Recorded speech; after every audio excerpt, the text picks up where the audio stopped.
भवती किमर्थम् अन्धकारे उपविशति? विद्युत् नास्ति अत्र।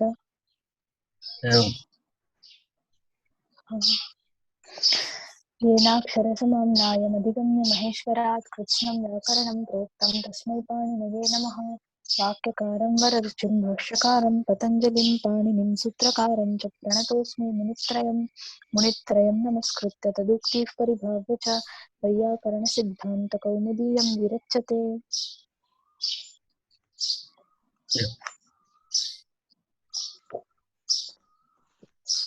वयं तद्धितप्रकरणे शेषे सूत्रं पठितवन्तः। तत्र शेषप्रकरणे राष्ट्रावारपारात् घकौ इति सूत्रमपि अभवत्, ग्रामात् यखञौ इति सूत्रमपि अभवत्। तदनन्तरम् अग्रिमं सूत्रमपि वयं पठितवन्तः। तर्हि तत्र कुत्रचित् वयं स्थगितवन्तः ह्यः। तेन कारणेन इतः वयम् अद्य आरम्भं कुर्मः। कत्र्यादिभ्यो ठकञ् इति सूत्रमुक्तं। कत्र्यादिगणपठित शब्देभ्यः किं भवति इत्युक्तं तत्र जातः, तत्र भवः इत्याद्यर्थे तत्र ठकञ् इति प्रत्ययः भवति इति उक्तं। तत्र जातः तत्र भवः इत्यर्थे ठकञ् इति प्रत्ययः भवति इति उक्तं। तर्हि तत्र जातादिः कात्रेयकः इति उक्तं। तर्हि तत्र कत्रि इति शब्दः मूलशब्दः, तत्र कत्रि इति मूलशब्दः। तत्र कत्रि इति शब्दात् किं भवति? कत्रि इत्यस्य विवरणम् उक्तं। कुत्सिताः त्रयः इति कत्रयः। तत्र जातादित्यस्य मूलशब्दः कत्रि इति शब्दः। कत्रि इति शब्दात् ठकञ् इति प्रत्ययः। तर्हि तत्र ठकञ् इत्यत्र ञकारः इत् भवति। तदनन्तरं ठकारस्य एय आदेशः भवति। तर्हि कत्रि एय अक इति जातं। यस्य इति च इति सूत्रेण तत्र इकारलोपः। तर्हि कत्र एय अक इति जातं। कत्रेयक इति नित्तस्ति इति कृत्वा आदिवृद्धि भवति चेत् कात्रेयक इति शब्दः भवति। कात्रेयक, तस्मात् सुप्रत्ययरूपे विसर्गे कात्रेयकः इति शब्दः इति तस्य शब्दस्य विवरणम् उक्तं। तदनन्तरं पुनः नागरेयकः इति शब्दः। नागरेयकः इति शब्दे तत्र नगरे जातः एकवचनं चेत् नगरे जातः एकवचनमस्ति। नगरे जातः इत्यर्थे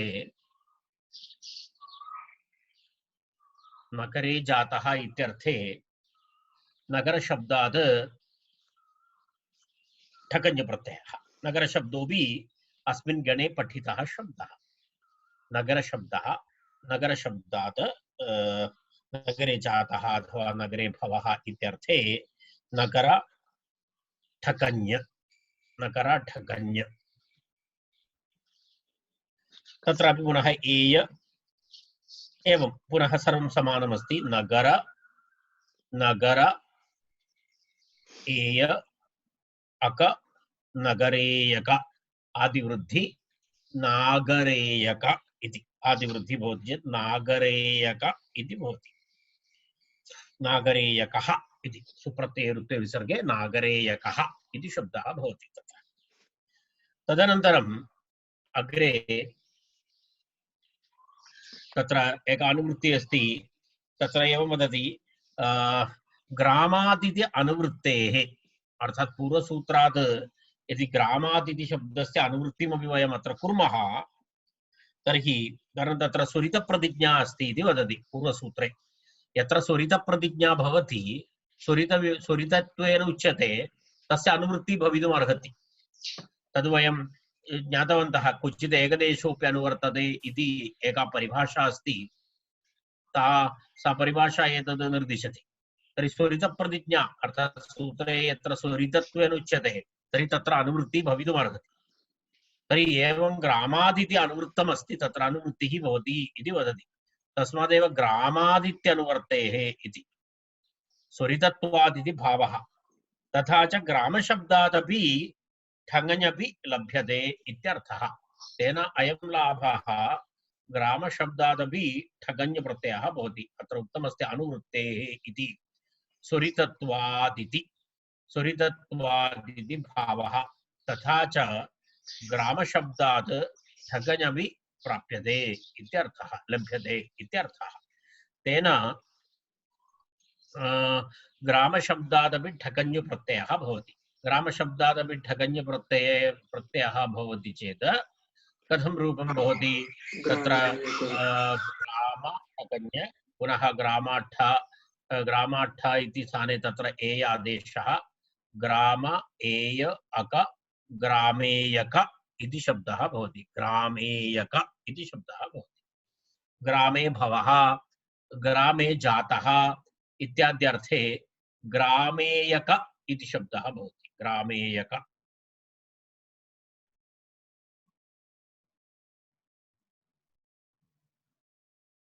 ग्रामेयक।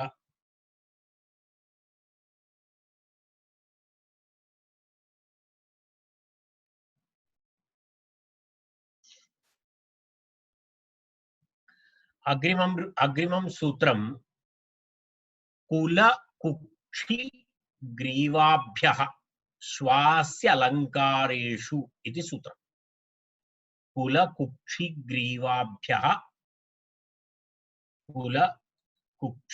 ग्रीवाभ्यः श्वास्य अलङ्कारेषु इति सूत्रम्। कुल कुक्षि ग्रीवा इति शब्दत्रयम्। कुल कुक्षि ग्रीवा इति शब्दत्रयम्। अस्मिन् सूत्रे पूर्वसूत्रात् ठगञ् इति अनुवर्तते। शेषे तद्धिताः ज्ञाप्रातिपदिकात् प्रत्ययः परश्च एतेषाम् अधिकारः एतेषां सूत्रम्। तर्हि कुल कुक्षि ग्रीवाभ्यः किं भवति?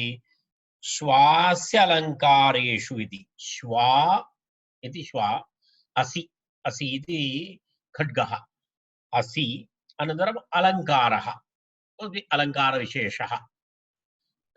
यदा शरीरे धार्यमाणाः मालादिकाः हारादिकाः अलङ्काराः, तद् अलङ्कारः। एतेषु अर्थेषु किं भवति इति? एतेषु अभिधेयेषु तत्र जातादि अर्थे तत्र किं भवति? तस्मिन् अर्थे तत्र ठगञ् प्रत्ययः भवति इति सूत्रार्थः। कुलशब्दात् कुले, यदा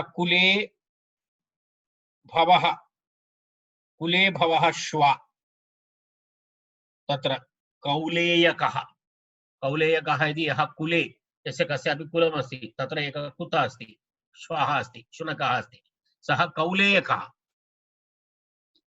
एवं कुक्षि इति अस्ति। कुक्षि इत्यस्य कः अर्थः? कुक्षि इति यत् किं वदामः, यत्र खड्गं स्थापयति तस्य नाम कुक्षि इति। यदा खड्गः स्थापयति खलु तस्य एकः आवरणं भवति। तत्र कुक्षौ यः किं वदामः, कुक्षे अथवा कोशे भवः इति, कुक्षे अथवा कोशे भवः इति तत्र तस्मिन् अर्थे खड्गः इत्यर्थे किं भवति? द्वितीयः शब्दः कौक्षेयकः इति एकमस्ति। पुनः किमस्ति? तृतीयमस्ति ग्रीवे भवः इत्यर्थे ग्रैवेयकः इति शब्दः भवति। ग्रैवेयकः अलङ्कारः इत्यर्थः भवति। एवम् एकैकं शब्दं वयं पुनः पश्यामः। तर्हि प्रथमः शब्दः अस्ति तर्हि सूत्रार्थः स्पष्टः। सूत्रार्थः अस्ति कुल कुक्षि तथा ग्रीवा शब्देभ्यः यथासंख्यं श्वा असि अलंकार अभिधेयेषु तत्र जादादिषु अर्थेषु ठकञ् प्रत्ययः स्यात् इति। कुलात् शुनि कुक्षेः असौ ग्रीवायाः अलंकारे ठकञ् इत्यर्थः इति मनोरमा। कुलात् शुनि कुलात् शुनि कुलात् शुनि कुक्षेः असौ ग्रीवायाः अलंकारे ठगञ् प्रत्ययः ठगञ् इत्यर्थः इति उक्तं। तत्र ठगञ् इत्यर्थः।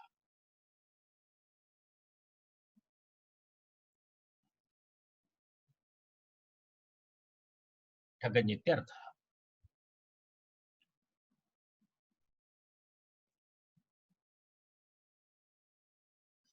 तर्हि प्रथमः शब्दः कौलेयकः।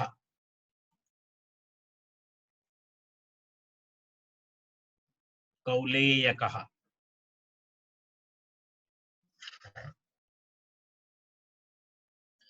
तत्र किमस्ति? कुलशब्दः। कुलशब्दाद् कुले भवः इत्यर्थे कुलशब्दाद् ठगञ् प्रत्ययः। ठगञ् प्रत्ययस्य ञकारः इत्थ। ठकारस्य पुनः पूर्वोक्तवत् एय आदेशः एयक एयक ठकारस्य स्थाने ए आदेशः भवति एयक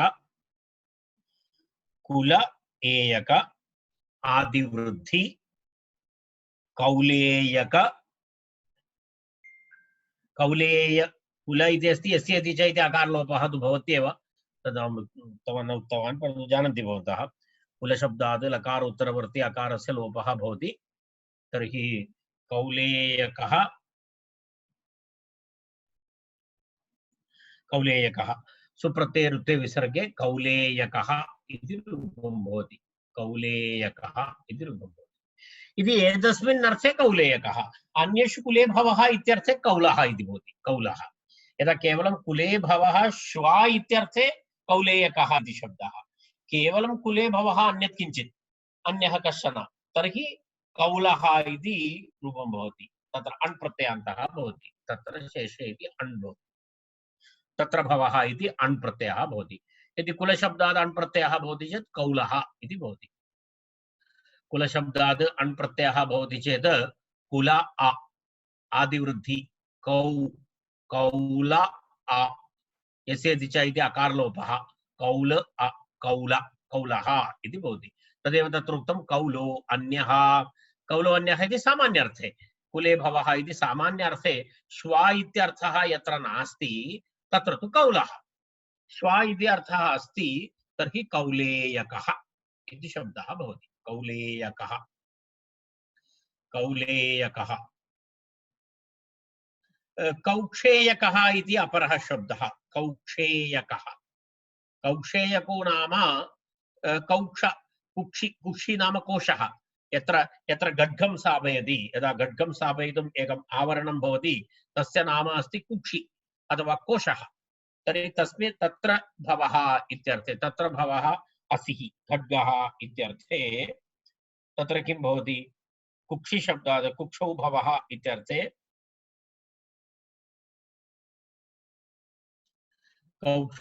कुक्षौ अथवा कोशे कुक्षौ अथवा कोशे भवः खड्गः इत्यर्थे कः शब्दः?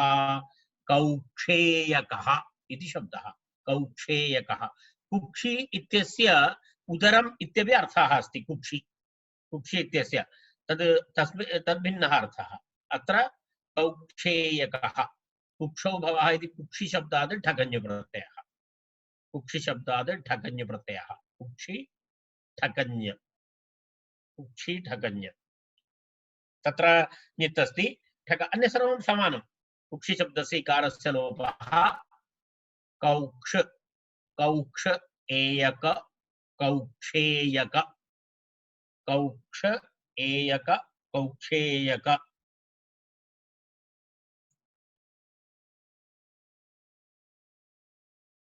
कौक्षेयक कौक्षेयकः इति रूपं भवति।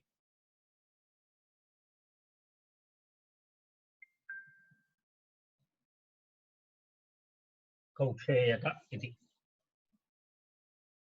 यदि यदि यदि खड्गः इति अर्थः नास्ति तर्हि कौक्षः कौक्षः कौक्षः इति भवति। कौक्षः कौक्षः कुक्षि कुक्षि शब्दात् अण् प्रत्ययः भवति। अण् प्रत्ययः भवति आदिवृद्धिः भवति कौक्ष अ कौक्ष कौक्षः इति भवति। अपरः शब्दः ग्रीवा शब्दः। ग्रीवा शब्दात् अलङ्कारार्थे ग्रैवेयकः इति शब्दः। ग्रैवेयकः ग्रीवासु भवः। ग्रीवा इत्युक्ते कण्ठप्रदेशः। ग्रीवा ग्रीवा कण्ठप्रदेशः। कण्ठे यद् आभरणं धरति अलङ्कारः धरति कण्ठे तद् ग्रैवेयकः। ग्रैवेयकः कण्ठाभरणम् इत्यर्थः। कण्ठाभरणम् इत्यर्थः।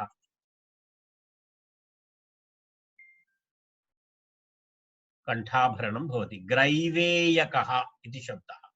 ग्रीवा इति शब्दात् ठकञ् प्रत्ययः। ग्रीवासु भवः अलङ्कारः।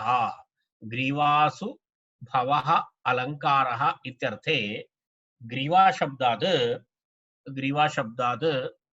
ठकञ् प्रत्ययः। ठकञ् प्रत्ययः।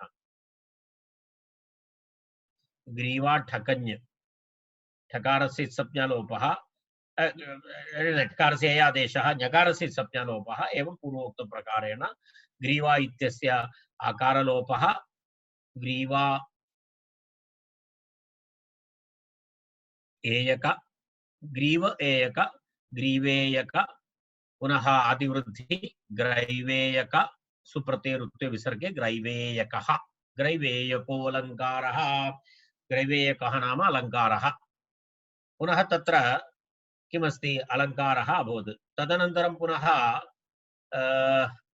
ग्रैवो अन्यः। ग्रैवो अन्यः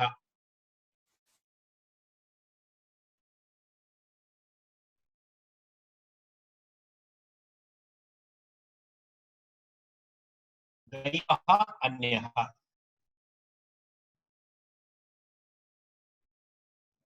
क्षम्यतां मम एकनिमेषः। चिन्ता नास्ति भवन्तः अग्रे गच्छन्तु अहं पश्यामि वदामि। ग्रैवः अन्यः इत्युक्ते सामान्यार्थे ग्रैव शब्दः भवति। अस्तु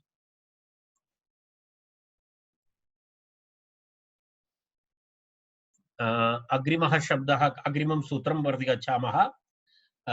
इदानीं सूत्रसङ्ख्या एकनिमेषः। नद्यादिभ्यो ढक्।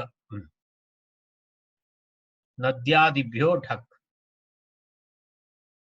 एवं बहुत्र समान इव सूत्राणि दृश्येत। अत्र वस्तुतः एषा एतदस्ति एवं समस्या।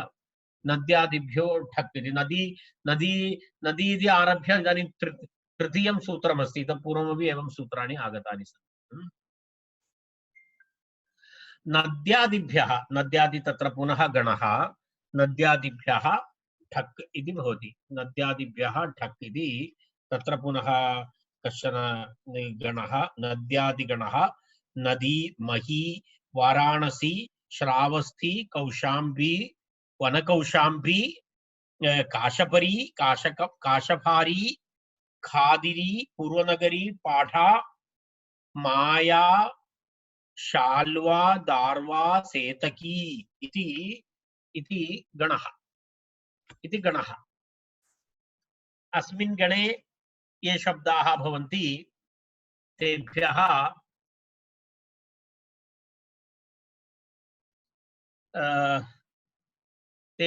किं भवति ठक् प्रत्ययः भवति इत्यर्थः। ठक् प्रत्ययः भवति इत्यर्थः। नद्यादिभ्यो ढक् तत्र भवः इत्यर्थे।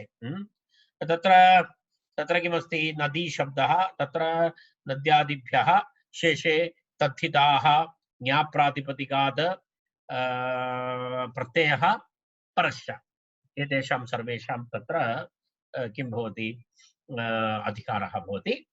तर्हि नद्यन्त नदी शब्दात् सूत्रार्थः तु स्पष्टः नद्यादिभ्यः गणे नद्यादिपठितगणे शब्देभ्यः तत्र जातः इत्यादि अर्थेषु किं भवति ठक् प्रत्ययः स्यात् इति सूत्रार्थः सूत्रार्थः कथमस्ति पुनरेकवारं नद्यादिगणपठितशब्देभ्यः तत्र जातः इत्यादि अर्थेषु ठक् प्रत्ययः स्यात् इति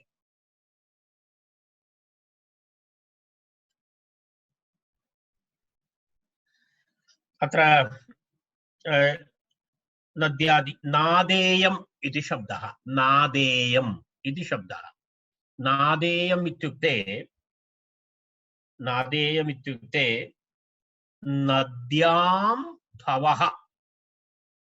नद्यां भवः इत्यर्थे नदी शब्दात्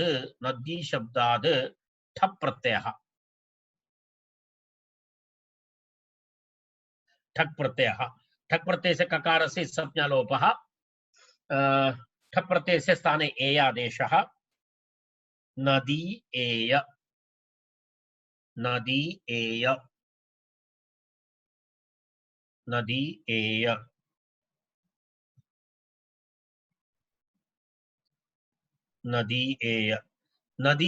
इति स्थिते यस्य इति च इति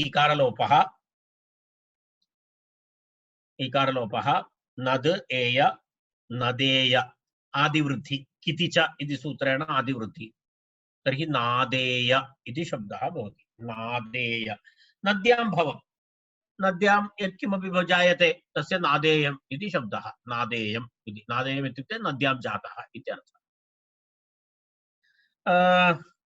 तत्र पुनः अपरमस्ति माहेयम् इत्युक्ते मही इति शब्दः मही भूमिः मही इत्युक्ते मही भूमिः महीपालः महीसुरः महीपालः इत्यादि शब्दाः प्रसिद्धाः मही इत्युक्ते भूमि इत्यर्थः मही भूमिः तस्यां जाताति इत्यर्थः तस्यां भवः तस्यां जातः इत्यर्थे तत्र मही शब्दात् ठक् प्रत्ययः भवति ठक् प्रत्ययस्य पुनः एवमेव प्रक्रिया मही ठक् मही एय यस्य च इकारलोपः मह एय आदिवृद्धि माह एय माहेय पूर्वोक्त प्रकारेण ठक् प्रत्ययस्य एय आदेशः यस्य च इति इकारलोपः किति च इति आदिवृद्धि तर्हि माह एय माहेय सुप्रत्ययमादेशे पूर्वरूपे माहेयम् इति रूपं भवति माहेयम् वाराणसेयम् इति अपरम् उदाहरणं वाराणसेयम् इति वाराणसी इति शब्दः वाराणस्यां जातम् अथवा वाराणस्यां भवम् इत्यर्थे वाराणस्यां जातं वा वाराणस्यां भवम् इत्यर्थे वाराणसी इति शब्दात् किं भवति वाराणसी इति शब्दात् ठक् प्रत्ययः एयादेशः वाराणसी एय यस्य इति च इति कारलोपः वाराणस एय वाराणसेय सुप्रत्ययमादेशे पूर्वरूपे वाराणसेयम् इति रूपं भवति वाराणसेयम् इत्युक्ते वाराणस्यां भवम् इति वाराणस्यां भवम् तर्हि मह्यां भवम् अभवत् वाराणस्यां भवम् अभवत् अग्रिमं सूत्रं दक्षिणा पश्चात् पुरसस्त्यक् इति सूत्रम्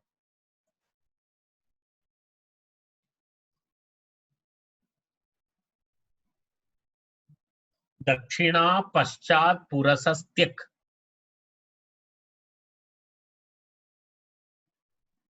दक्षिणा पश्चात् पुरसः त्यक् त्यक् प्रत्ययः विधीयते विधेयांशः अस्ति त्यक् प्रत्ययः त्यक्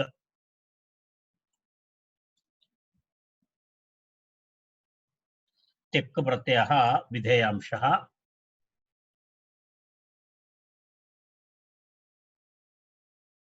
तेक् प्रत्ययः विधेयांशः तत्र पश्यतु के शब्दाः भवन्ति इति पश्यामः तत्र शेषे तत्र विशेषतया कोऽपि अनुवृत्तिः नास्ति अधिकारः अस्ति शेषे तद्धिताः ज्ञाप्रातिपदिकात् प्रत्ययः परश्च एते अधिकाराः तदनन्तरं पुनः के शब्दाः सन्ति तत्र दक्षिणा इति शब्दः पश्चात् इति शब्दः पुरसः इति दक्षिणा पश्चात् पुरस् एतेभ्यः शब्देभ्यः दक्षिणा पश्चात् पुरस् दक्षिणा इत्याजन्तम् अव्ययम् इति अस्ति दक्षिणा शब्दस्य विवरणम् उक्तं दक्षिणा इति दक्षिणाच् इति अस्ति दक्षिणा इति आजन्तम् अव्ययम् इति अस्ति आजन्तम् अव्ययम् तर्हि तत्र दक्षिणा इति शब्दः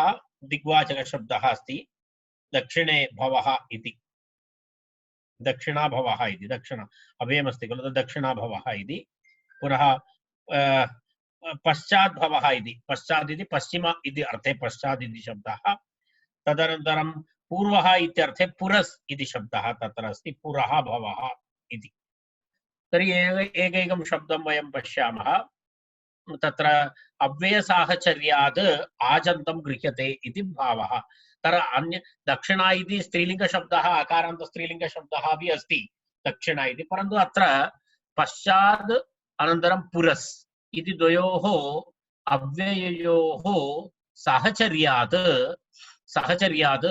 अत्र दक्षिणाशब्दोऽपि अत्र अव्ययशब्दः ग्रहीतव्यः इत्यर्थः कारणम् अन्य पश्यतु तत्र अव्ययसाहचर्यात् आजन्तमिति भावः इति अर्थात् उक्तेषु शब्देषु शब्दद्वयं पश्चात् पुरस् इति अव्ययम् इति कृत्वा तेषां तयोः अव्ययोः साहचर्यात् दक्षिणाशब्दोऽपि अव्यय दक्षिणाशब्दः स्वीकरणीयः इति अर्थः आकारान्त स्त्रीलिङ्ग दक्षिणाशब्दः अपि अस्ति यदा वयं दक्षिणां दद्मः दक्षिणा इति पूजानन्तरं दक्षिणा इत्यादिकं भवति खलु गुरुदक्षिणा इत्यादिकं सा दक्षिणाशब्दः भिन्नः अत्र दक्षिणाच् इति आचन्तम् अव्ययमस्ति तर्हि तस्य तदेव तत्र विशिष्य विशेषेण आचार्यः तत्र प्रतिपादितवान् किम् इति आचन्तम् अव्ययम् इति तर्हि प्रथमः शब्दः यदा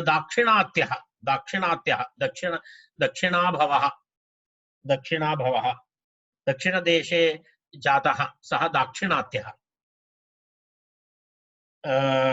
दक्षिणाशब्दः दक्षिणाभवः इति वक्तव्यम् अन्यथा दक्षिणादेशे भवः इत्यर्थे दक्षिणाशब्दात् त्यक् इति प्रत्ययः त्यक् ककारस्य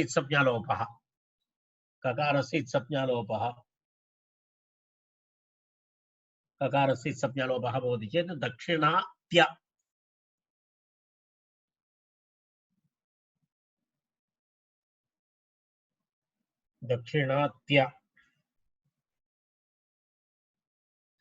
दक्षिणात्य इति शब्दः दक्षिणात्य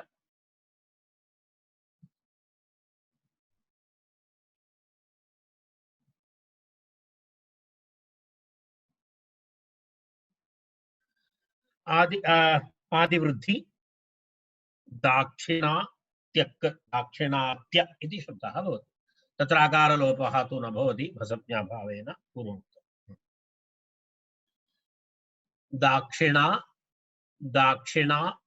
दाक्षिणात्य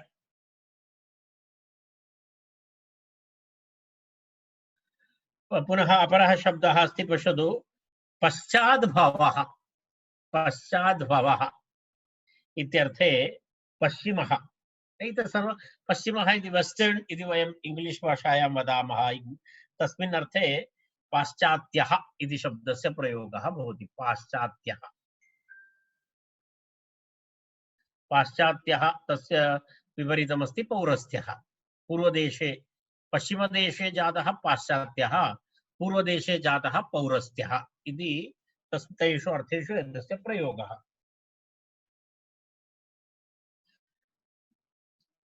एतस्य सूत्रस्य अर्थम् उक्तवान् वा अहं न स्मरामि।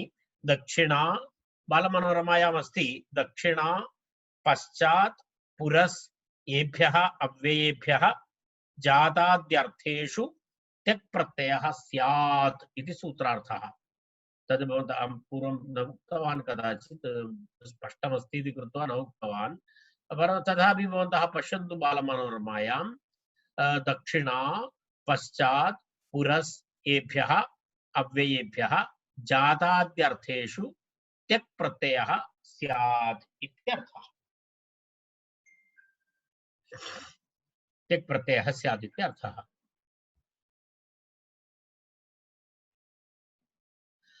पश्चात् इति शब्दः, पश्चात् शब्दात् त्यक्, पश्चात् इत्यस्मात् त्यक्,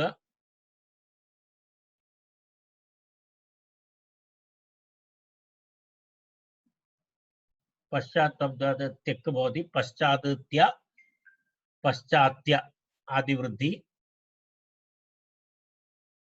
आदिवृद्धि, पाश्चात्य इति शब्दः भवति। पाश्चात्य सुप्रत्यये ऋत्वे विसर्गे पाश्चात्यः इति रूपं भवति। पाश्चात्यः इति रूपं भवति। एवमेव पुरस् इति शब्दात् पौरस्त्यः, पुरस् इति शब्दः, पुरस् इति शब्दः पुरः भवः, पूर्वदेशे भवः इत्यर्थे। पुरः भवः अथवा पूर्वदेशे भवः इत्यर्थे पुरः, पुरस् इति शब्दात्, पुरस् इति शब्दात् भवः जातः। एतत् सर्वं पुरस् इति शब्दात् त्यक् प्रत्ययः, पुरस् त्यक्, पुरस् त्यक्। तत्र तत्र आदिवृद्धि पौरस् त्यक्, पौरस्, पौरस्त्य इति भवति। पौरस्त्य, पौरस्त्य।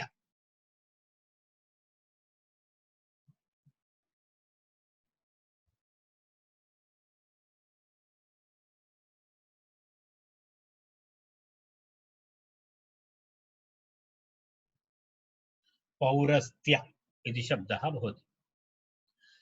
सुप्रत्यये ऋत्वे विसर्गे पौरस्त्यः इति रूपं भवति। पौरस्त्यः। कापिष्याष्ठक् इति अग्रिमं सूत्रं। कापिष्याष्ठक्, ष्फक् इति प्रत्ययः। भिन्न भिन्न प्रत्ययाः भवन्ति, अहम् आदौ एव उक्तवान्। ष्फक् इति प्रत्ययः। षकारः इत् भवति, ककारः इत् भवति, अवशिष्यते फकारः। फकारस्य किं भवति? कः आदेशः भवति? आयन आदेशः भवति। फकारस्य आयनेयीनीयः इति आयन आदेशः भवति। तत्र पश्यतु, कापिष्याष्ठक् इति सूत्रं। कापिष्याष्ठक् अधिकारसूत्राणि पूर्ववत् शेषे तद्धिताः ज्ञाप्रातिपदिकाद प्रत्ययः परश्च इति।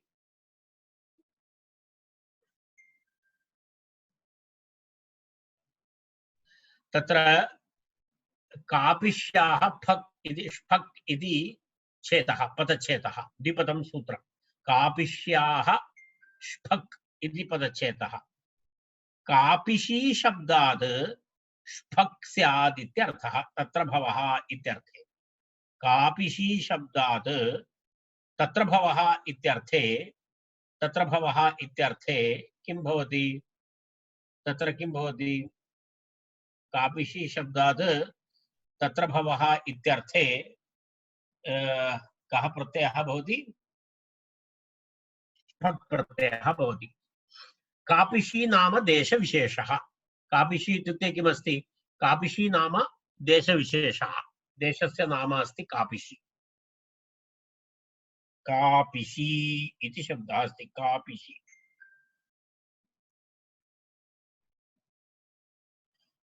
कपिशा इति नगरी अस्ति, कपिशा। काबूल्, काबूल् अफ्गानिस्तान् मध्ये काबूल् इति प्रदेशः। काबूल् इति प्रदेशस्य पार्श्वे, काबूल् इति प्रदेशात् नातिदूरे किमस्ति?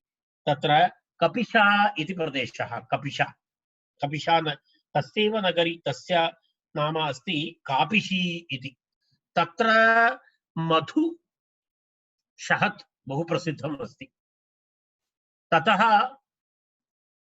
यद् मधु आगच्छति तस्य नाम किं भवति? कापिशायनम् इति भवति। कापिशायनं मधु इति। तदेव तत्र अथवा कापिशायनी द्राक्षा, तत्र द्राक्षा भवति, प्रसिद्धमस्ति। तर्हि ततः कापिशायनप्रान्तः अस्ति। कापिशायनप्रान्तस्य राजधानी अस्ति कापिशी इति। यदा भवन्तः पठितवन्तः हिन्दुकुश इति पर्वताः भवन्ति, तस्य प्रदेशः एषः, तस्मिन् पार्श्वे अस्ति। तर्हि तत्र कपिशा इति वदति।